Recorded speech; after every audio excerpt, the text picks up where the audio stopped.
28শে October পরবর্তী বাস্তবতায় BNP নেতৃত্বে বড় ধরনের পরিবর্তনের ইঙ্গিত দিলেন নেতারা। তাদের দাবি, আন্দোলনের মাঠে থাকার মতো যোগ্যদের জায়গা দিতে অনেক বড় নেতাকেও পদ ছাড়তে হবে। এজন্য দলের জাতীয় কাউন্সিল নিয়েও ভাবছেন তারা। সবশেষ বিএনপির জাতীয় কাউন্সিল হয়েছিল 2016 সালের 19 মার্চ।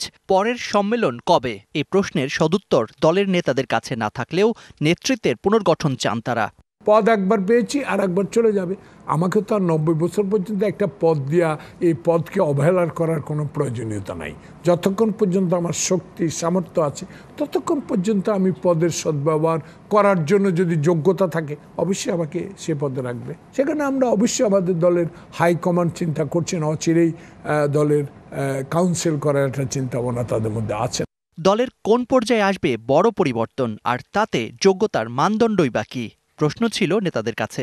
পরিবর্তন তো হতেই পারে, এখন সেই পরিবর্তনটা কোন পর্যায়ে হবে এটা সর্বোচ্চ পর্যায়ে নীতি নির্ধারণী পর্যায়ে যারা আছেন তারা হয়তো সিদ্ধান্ত নেবেন।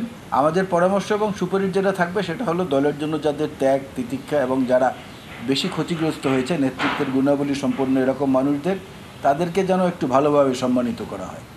নগদে 500 টাকা বা তার বেশি পেমেন্টে পেতে পারেন ঢাকায় জমিসহ 20 কোটি টাকার পুরস্কার। বিএনপির নীতি নির্ধারকরাও বললেন, নতুনদের জন্য জায়গা ছাড়তে প্রস্তুত তারাও। নতুন প্রজন্ম আসবে, পুরনো প্রজন্ম বিদায় নেবে। দলে পরিবর্তন আসবে, বিবর্তন আসবে, নেতৃত্বে পরিবর্তন আসবে, কর্মীতে পরিবর্তন আসবে। সময়ের সঙ্গে সময়ের বিবর্তনে যারা পুরনো তারা ধীরে ধীরে দল ছেড়ে চলে যান এবং যারা নতুন প্রজন্ম তারা দলে এসে যোগদান করেন। এটা একটা অত্যন্ত স্বাভাবিক প্রক্রিয়া। Zakaria Ahmed, DBC news, Dhaka.